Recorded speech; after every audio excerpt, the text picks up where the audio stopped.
Hello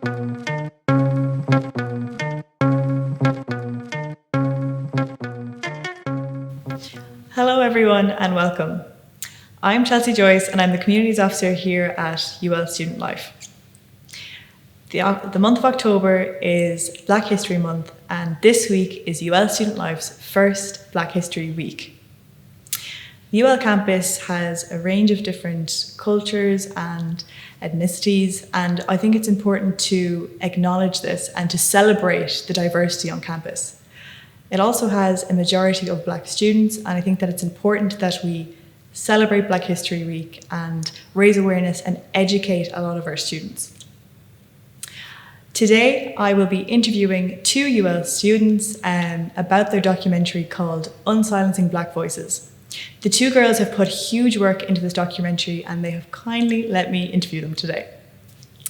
The whole idea and objective behind this interview is to have an open conversation about race and about discrimination, and also the responsibilities to all students and staff on campus as well. So that's enough from me. I think I'll start with interviewing Kathy and Sandrine. Kathy and Sandrine, do you want to introduce yourselves? Hi, my name is Catherine 𝐤𝐸. I'm 23 years old. I'm a fifth year architecture student in the University of Limerick, and I'm originally from Nigeria, but I'm from Galway as well. I'm really passionate about equality for people, especially people in the Black communities, hence why we started the documentary Unsilencing Black Voices. Perfect. And Sandrine? Yeah, hi everyone, my name is Sandrine 𝐤𝐸 and I am 25 and originally from Rwanda. I am a first year PhD student in UL and I am studying contemporary African literature. And so my research just focuses on new, nuanced ways of looking at African lives and perspectives. Perfect. And why did you start your documentary? What motivated you to start the documentary? Yeah, so over the summer with the shooting of George Floyd, Kathy had set up an Instagram and she just asked, does anyone want to talk about what's been happening? And I found that during the summer, it took a toll on me, mentally, because that was the first time that I've watched a video of someone being killed live. So I replied back to Kathy, and then we both found that we were actually both going through the same thing. We're both going through that hurt and anger where we could be that could be my dad, that could have been an uncle or anything like that. So I decided to ask her if she needs any help in any research that she's doing. And then we both just got together and then we just did a few meetings and we came up with Unsilencing Black Voices. But we didn't know that we were going to do a documentary. We were both doing we were hoping a picture, a collection of pictures or anything like that. And then we got really brave people to kind of document their stories. And then we got in touch with our editor, Alison Byrne, and then we just began doing it, yeah. I loved the name, by the way, I loved it. I think it's just very catchy and very effective. And another question for you is, in your documentary, you talk a lot about microaggressions. And can you give a definition of maybe what microaggressions are and maybe just some of the common ones that you've heard before? Yeah, so with microaggression, it's a form of racism which is really overt. Sometimes it can happen and you won't even know it's happened to you. So a perfect example I can give you is something that I have experienced ever since I've been in Ireland is when someone compliments my ability to speak English. So when someone does that, it's they are doing it out of curiosity and it's not a mean way. So that's the thing with microaggression, where you never really know if someone is being mean or not. So when I'd speak and they'd be that's an Irish accent, but you're Black, so that can't go together. So that'll be a microaggression because even if I explain, I've been speaking English since I was 5, it's still but your English is so good. So that's a constant thing. So then even I'd be but I'm doing a PhD in English. So it's something like that. Or else even when someone is touching the hair and it's that's not a wig or anything like that, that's microaggression because they're giving you a backhanded compliment. So you don't know until you walk away from it and you're what I've actually experienced, that's a form of racism. But then it's really hard to if I was to come and report it to you, it's really hard to prove it because it's that's someone simply just saying your hair is nice, it's a gut feeling as well. So that's why it's really, really hard. But it's one of the most common racism in Ireland, and it's so overt, and like people don't do it out of like they're not malicious doing it. It's literally a form of just being curious about it, but then it just turns nasty in a way. Yeah, exactly. And Kathy, do you have anything to add to that? No, I think Sandrine said it all perfectly. It's just the backhanded compliments that just rub you the wrong way, and people don't understand that like actually takes a toll on you when those type of phrases are being said. So yeah, no, and something I was going to say is, do you think that a lot of people don't know what microaggressions are? Like apart, like in Ireland, like they don't know what it is, and it isn't until now that they're like, oh wait.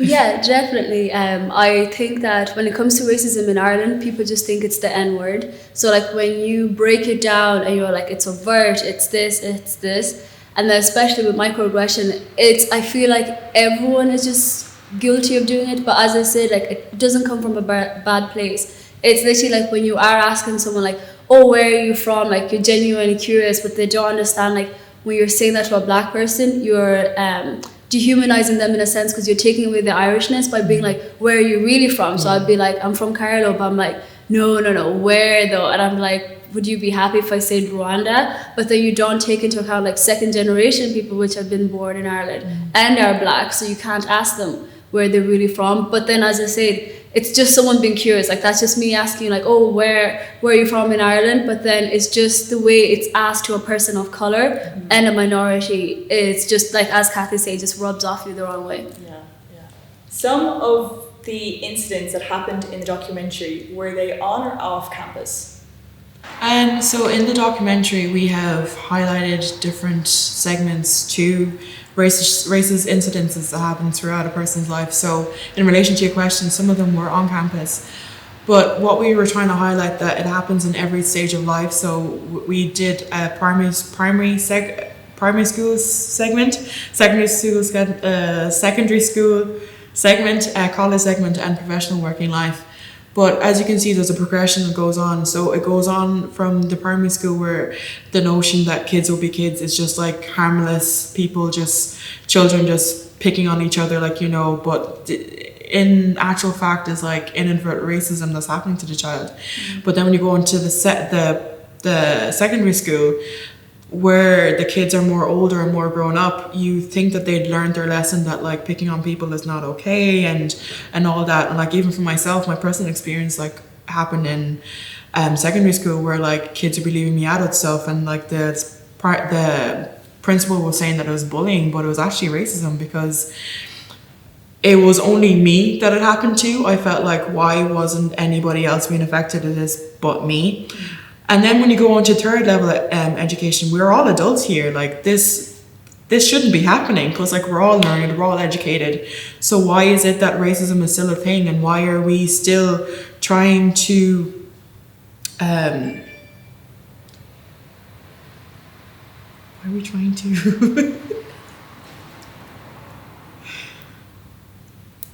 make people feel uncomfortable? Yeah. You know, and then in the working life, like we're still adults there. So why is that still happening? So I feel like there needs to be a big reform in the way that children are taught from younger ages, because it's from there on, and they grow up into adults, and that's how it progresses onwards. It's passed from generation to generation.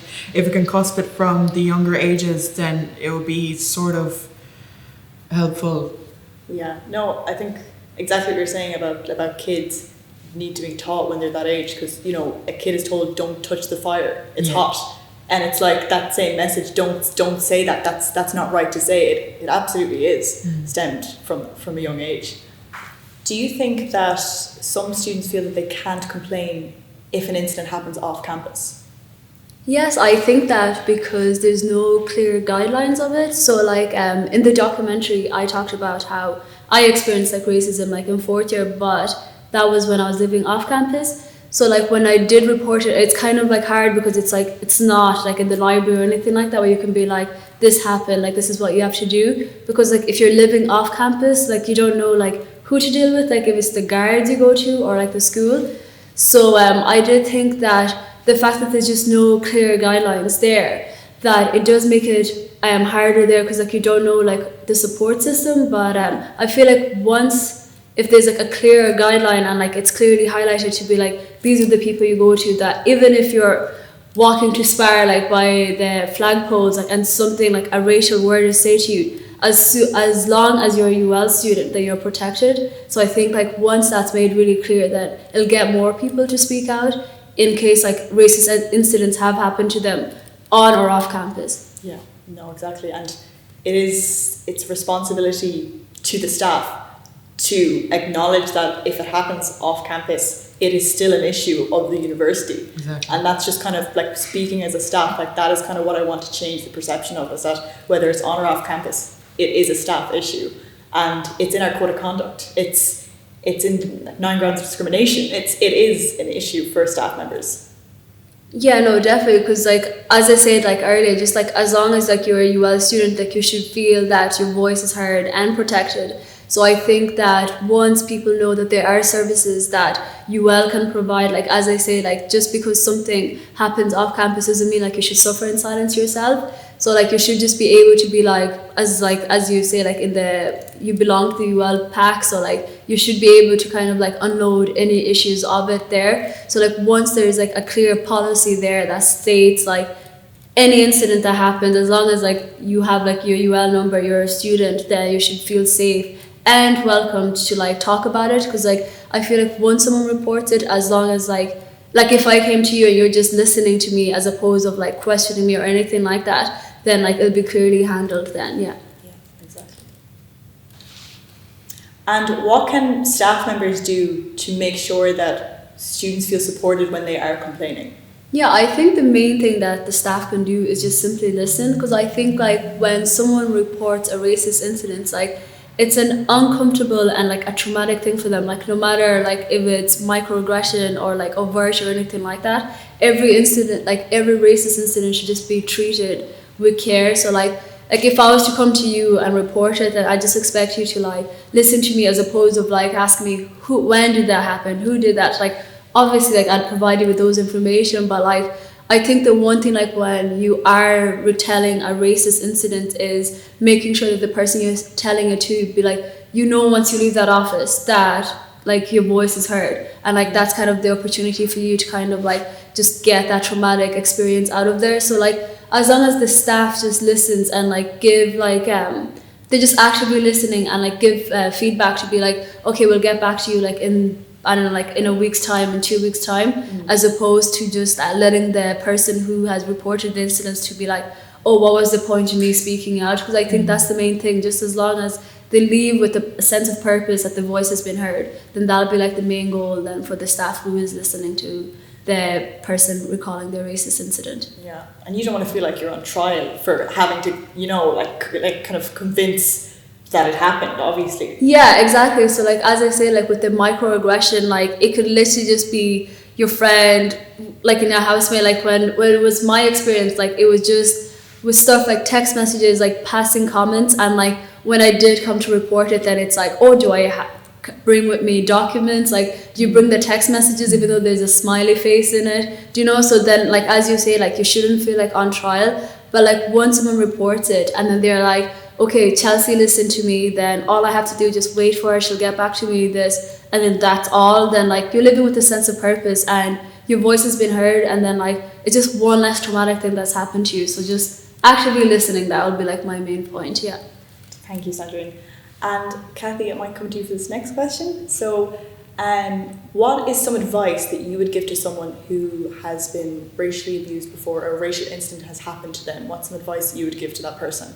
I would go tell them to go talk to someone that they're very close to, just to help them ease that burden of holding that racist incident onto them, because like holding on to those type of incidences are really toxic for you, especially for your mental health and for your and for your own health as well.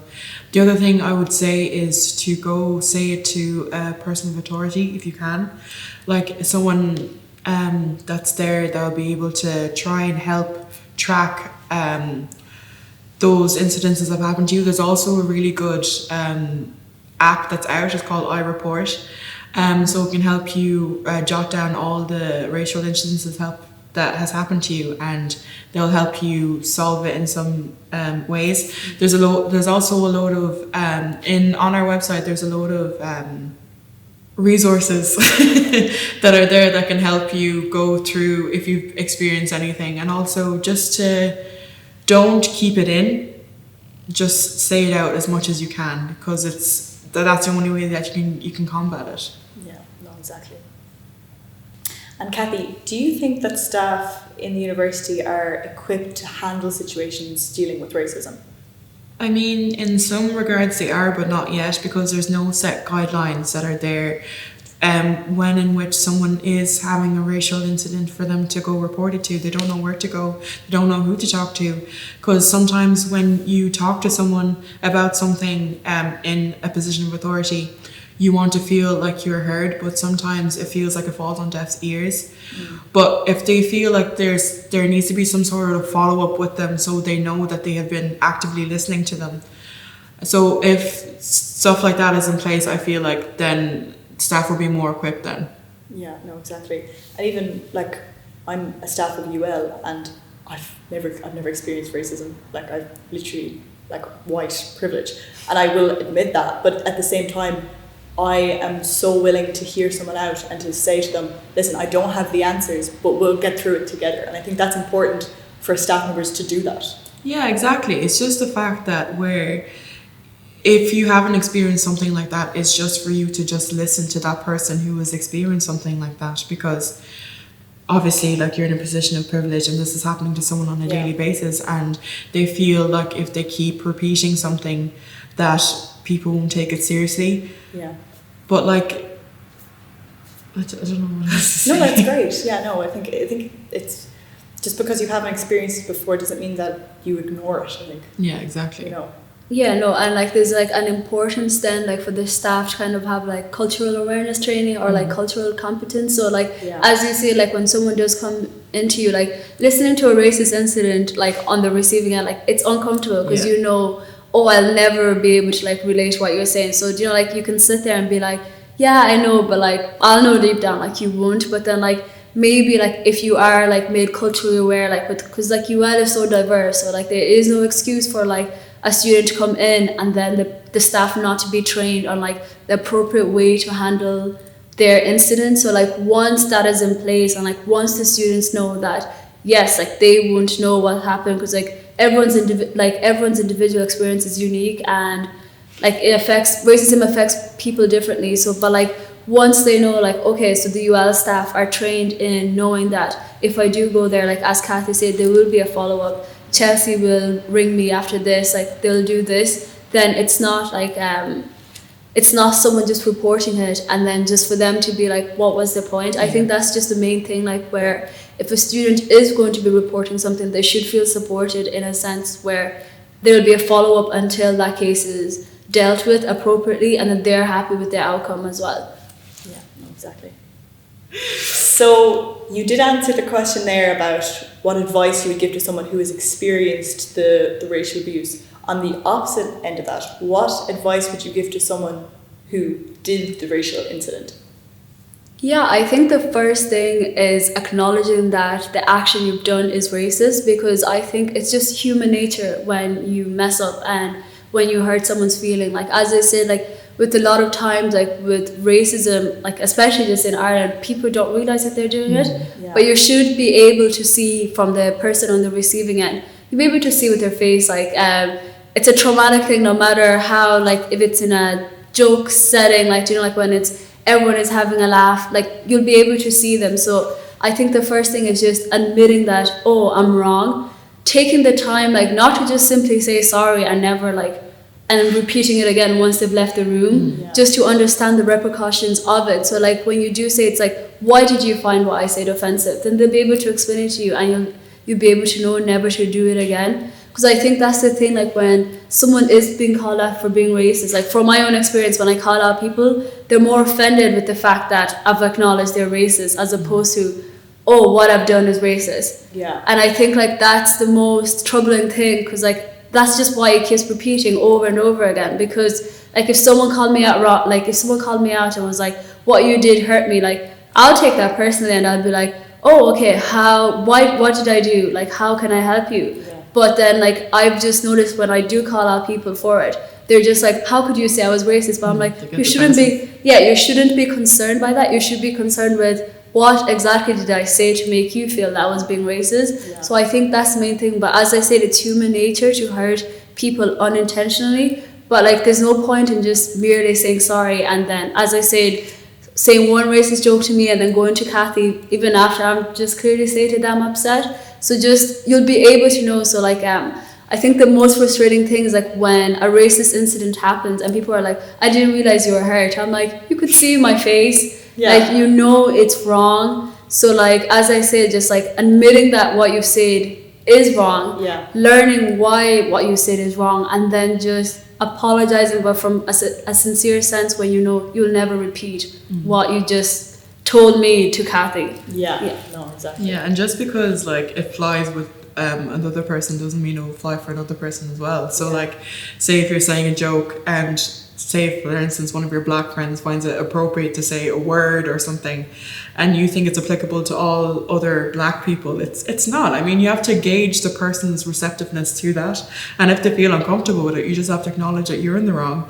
You made that mistake, don't do it again. Like, sincerely apologize to the person, as Sandrine said, and just try and placate the person and try and move in a forward way where you can't upset another person like that again in the future. Yeah, and I think, sorry, just one last point. I think when you do accuse someone of being, saying something racist or being racist, they kind of gaslight you. So I found that in my perspective where it's like, I was only joking, or like, oh, why are you bringing the mood down? Like, I was like, you know what I mean? Like, you're my black friend. And I'm like, I should just be your friend, not black. And then like when you're saying that, like when you're gaslighting me, you're taking away from the experience. So then that again leads to like the trauma where like with, let's say if I'm in a group setting and someone says that, then I'll be less willing to come report it to you because they've all been like, that's only a joke or anything like that. So then that, but like people gaslight you, they don't understand like the trauma that they're causing you, because then you're less likely to go report it. So then like you're living with that traumatized setting instead of someone being like, okay, hands up, what I did say was not funny, can you please explain it to me? Yeah. No, I think like sometimes they try and reassure themselves.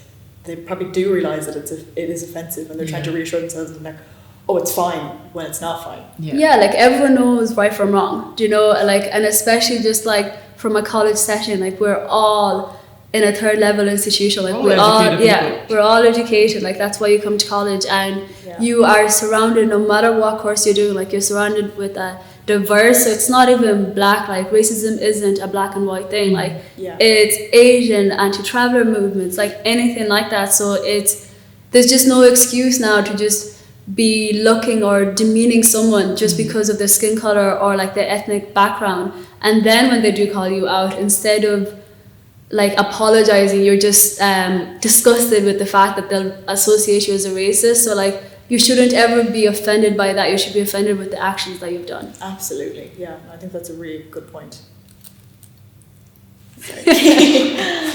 Oh, that question, that was actually really good, because that's literally what happened, man. Like when I reported the girls, it was just like, who else knows we're racist? I'm like, do you not want to know what you've done? Do you know? So that's always a thing. So I think like people, isn't it, like they just get offended because it's like, they're like, me racist? No. Yeah, and it's always like, I have a black friend. I'm like, I am not your friend. Okay, you're fine. So like literally, like, you can say whatever you want. Excuse you. Yeah, like literally. Okay. My next question is, why do you think that people don't want to talk about racism? Well, for myself, I want to talk from my own experience. I felt like no one would listen. Because people, whenever I would say something, like they would brush it aside and like, oh, you're just being bullied, it's fine, like it'll pass, don't worry, like this won't happen again. But like, because of those experiences that people kept pushing me down and I had to reserve it into myself, I just never felt like I could speak about it publicly. And I felt like nothing would be done about it, because we get this thing where black people are portrayed as being like the victims and in the public, where like, oh, we're always making noise, being like, oh, people are being racist against us, and all that stuff. But like, that's another reason. It's the media that's portraying it like that we can't say things because nothing's going to be done.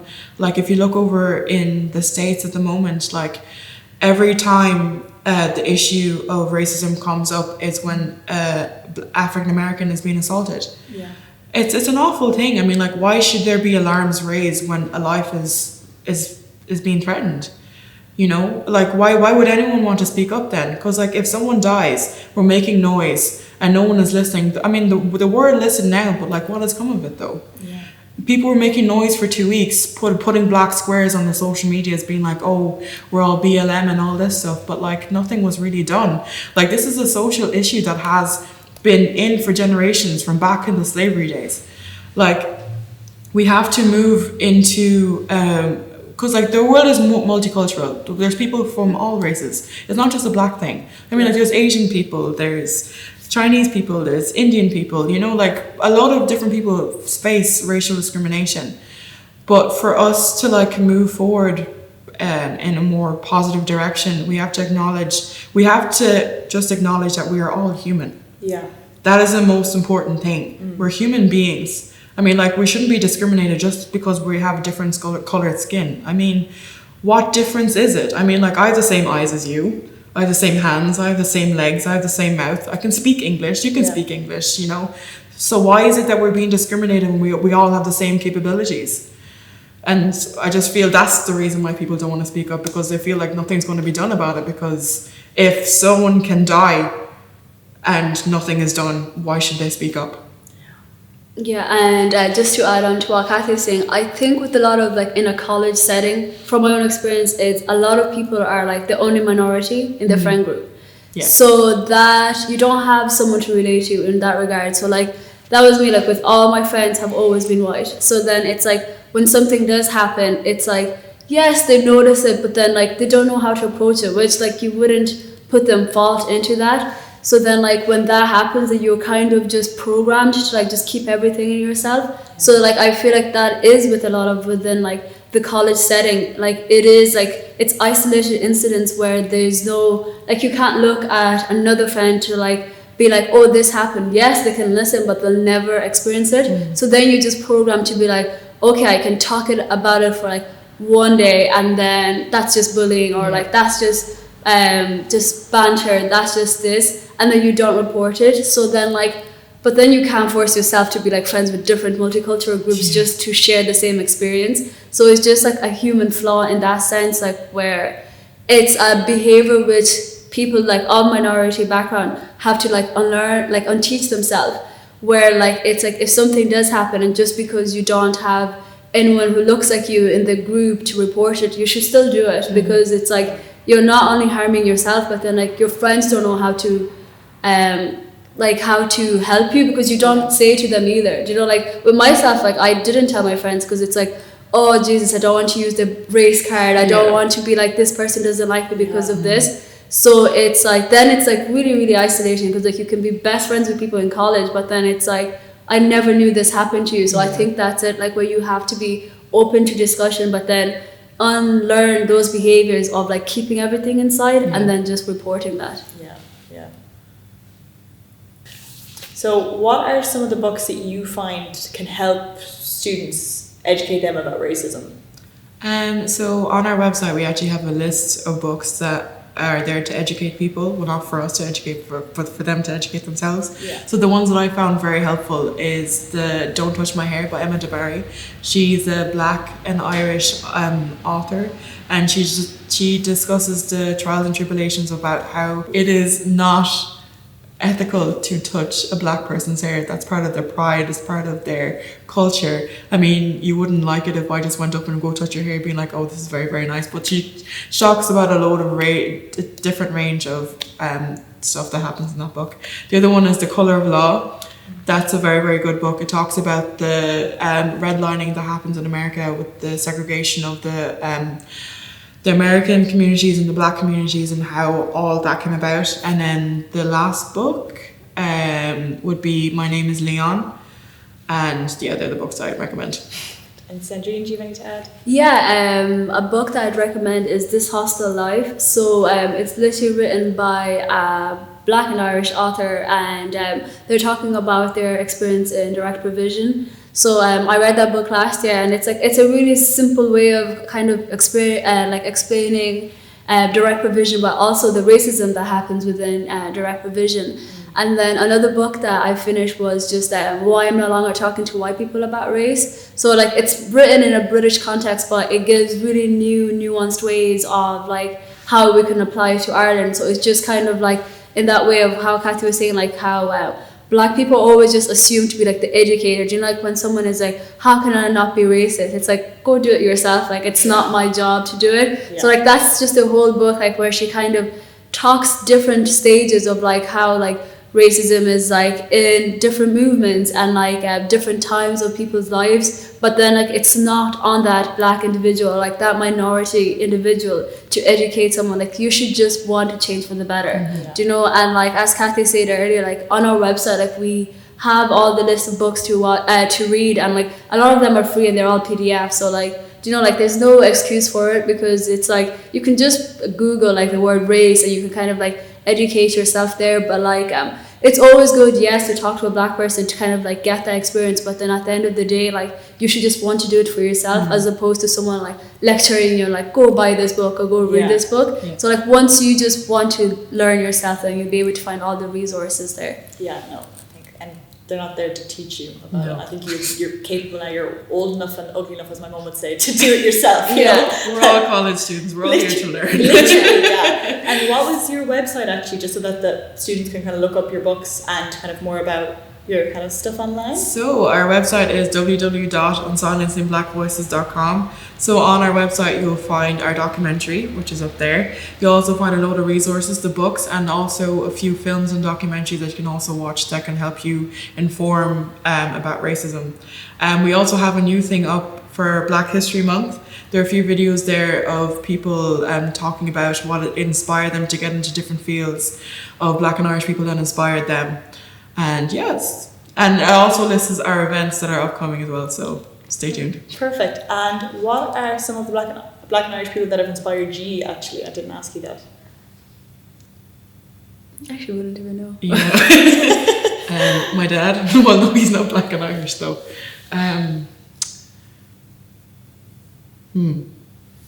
You see, I wouldn't know, because like, but that's not a bad thing. Like I just mean it in a sense of like where I'm like a firm believer of like representation matters. So like I'm an African scholar, like, and I wouldn't be able to like look up someone to be like, oh, they're just like me, because it's obviously like we live in Ireland and it's like a white, predominantly like white space, so they wouldn't be. But then like I look at the way, like the fact that I have no one to kind of be inspired by in that regard as a good thing, because then it's like, then it's gonna push me to be like that, like inspire myself to go further there, and then to like inspire other people. So like it's kind of a push then to just have like more representation for the Black and Irish community. So the fact that we can't list one person shouldn't be seen like as a bad thing. It should just be seen as like, okay, it's an opportunity then for both of us kind of to like look up there to be like, okay, so how many different Black and Irish people are like in our fields or anything like that.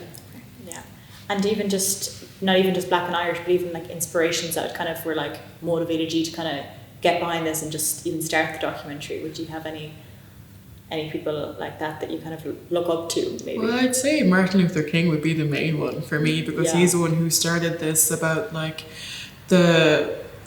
gaining equality for African American people, but not just African American people in general, but for all people of our skin tone, you know, because like for years we've been discriminated just by the colour of our skin, and it's just not a right thing that should be in this day and age, because we're all educated people.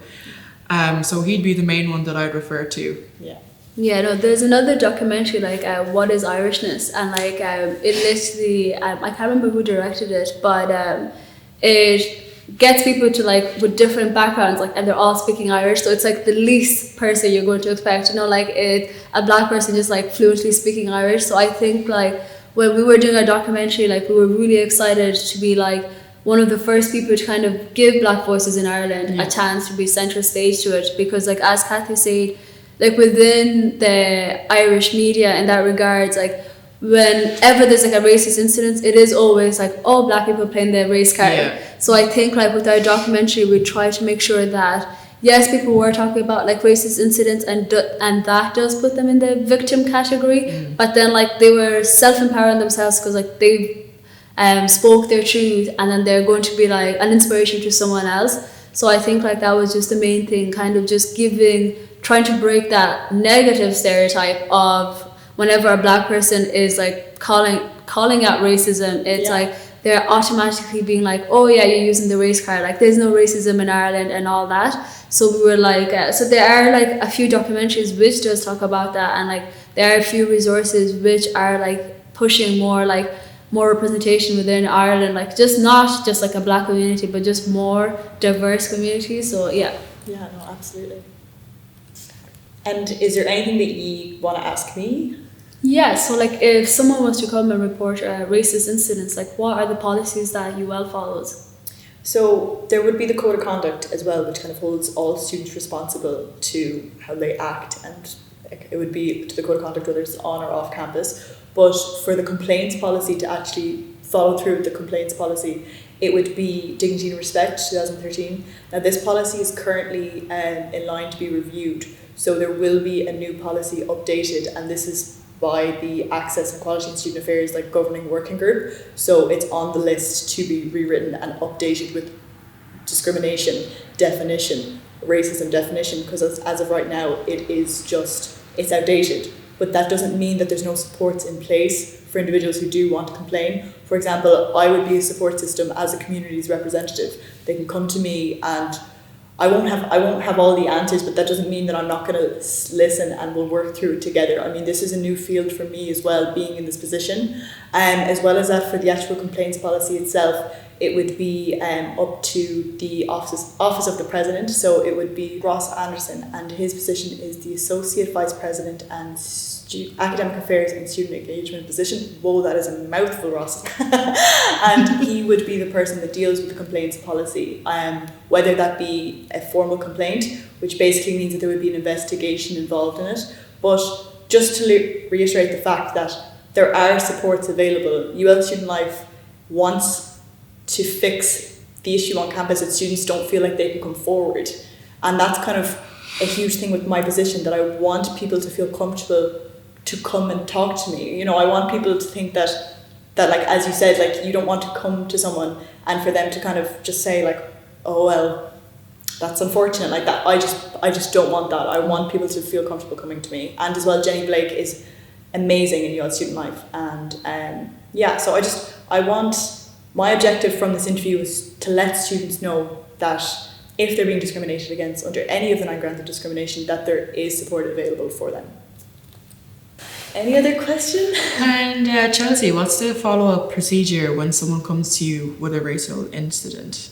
Basically, it's our job to inform them that they have 2 options. Either they can go do it formally or informally. The informal procedure would be whereas we sit down and we kind of hear the incident, and then basically we contact the person directly who is involved, and we kind of get them in together and just kind of talk them through it and just kind of inform them what has happened. So it's kind of more so, it is about kind of like letting them know that they have offended someone and that they are in the wrong, and working through it together. Now the formal procedure is different. It would be with the office of the president, so that would be Ross Anderson again in his role, and basically it would be the complaint would go through him, and it would be an investigation into it where someone would be assigned to investigate it. So it is more serious. However, it's completely up to the individual, whatever they are comfortable with, whether they want to do informal with UL Student Life or formal within the University of Limerick. It's whatever they want to do. And we will support them throughout. We will give them support that they need if they need someone to chat to. Jenny Blake is here, I'm here. So here I have questions that some of the students of UL have sent in for you. Okay. So the first one is, even though I'm white, how do I combat racism? Sandrine, do you want to answer that? Yeah, so the best way to do it is just by actively listening. So like if as I said, like, where racism isn't just a black and white thing, so you shouldn't feel like helpless in that regard. Like, where you should just be able to know what's right or wrong. So like, if you are like in a situation like a party or like just walking by and someone is like racially discriminated, that you should just be able to, first of all, like just actively listen when someone does come to you and it's like, this incident happened to me. I think like by listening, like you are validating their experience, because they're not feeling like what they went through was just like made up in their head. And the best thing to do then is to encourage the person that comes to you to report it. Like, you can be best friends with the person, and yes, like you can listen to them, but like the most effective way for them, in order for them to know that that they can get help and help is out there, is for you to guide them there. So it's like you give them the time and patience for it, but then you always remind them that, like, especially like go to Chelsea to talk to in that regards, and then like you'll just be able to have an open conversation with your friend. Like, so like when they do say something to you, like just don't be like, oh yes, I understand, or like brush it aside. No, just sit there and listen, and then give them a few days or so, and then like advise them on like where to report the incident. Yeah. Do you think it's different for a black person to grow up in Ireland today than when you grew up here? It is very different, because when I first moved here, I was the only black person in my class from primary school all the way up until secondary school, until my sisters came into class. But now you can see that there is a mass mingling of different cultures and different people of different ethnic backgrounds.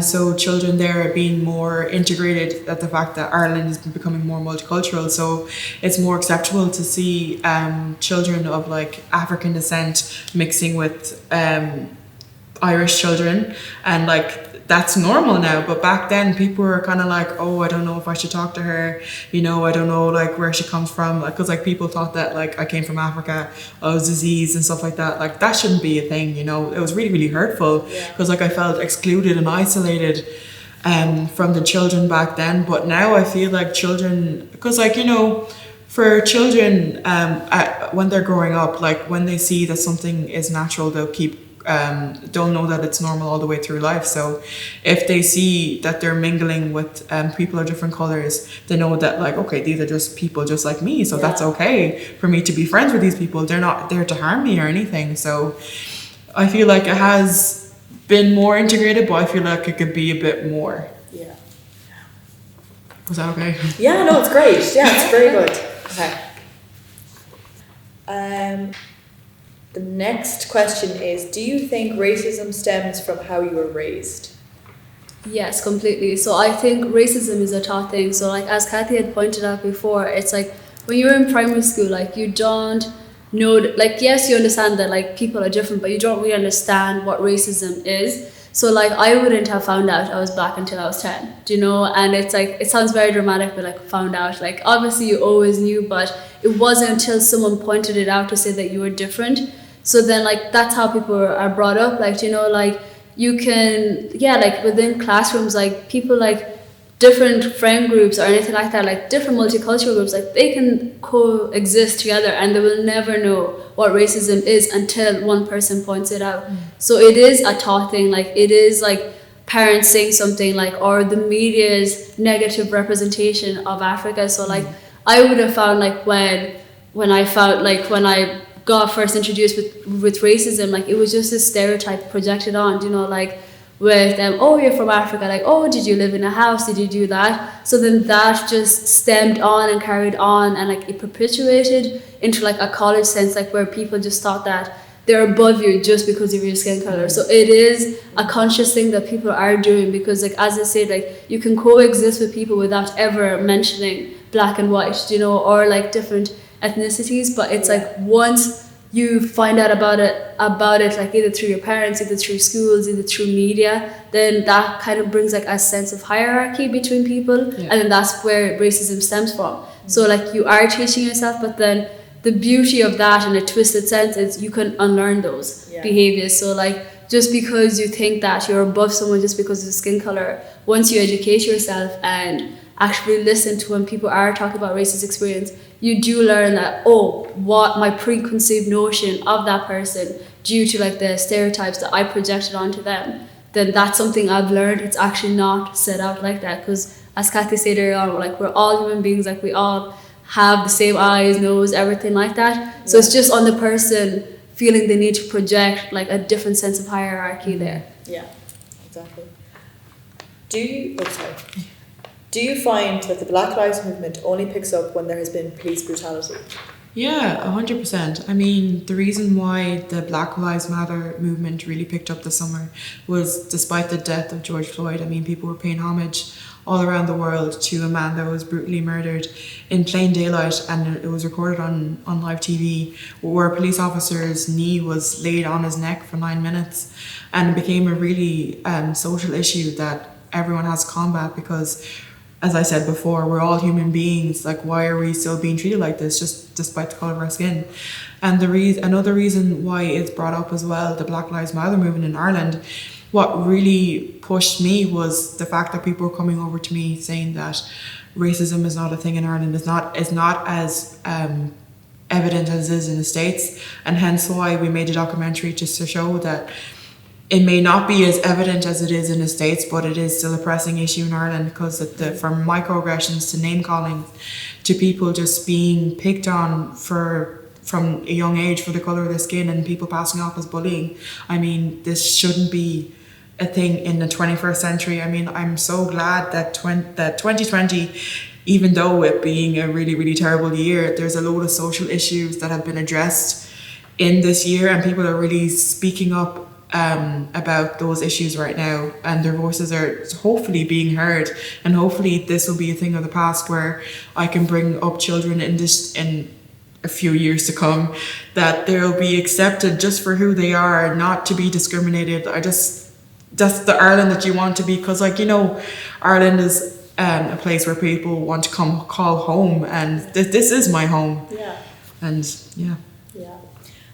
That is all the questions from the students of UL. I just want to say, Sandrine and Kathy, thank you so much for coming here and just having this open conversation with me. I really, really appreciate it.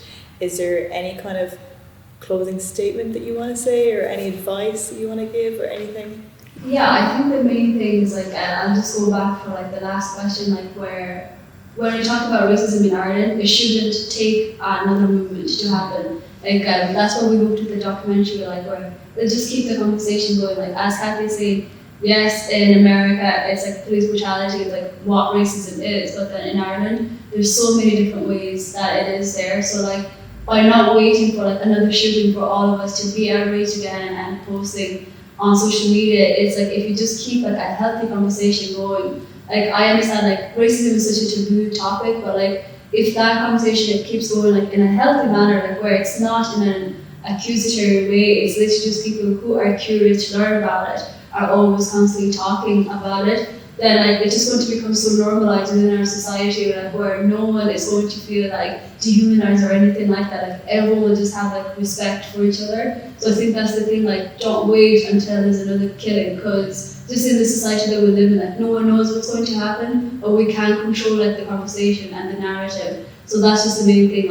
just keep openly talking about it, keep being open to criticism, when you have said something racist. That is human nature to mess up. Just take it in and really, really dig deep down to understand what did I say to that person, how did I hurt them, and then just learn from that. As I said, racist is a topic, you can unlearn that.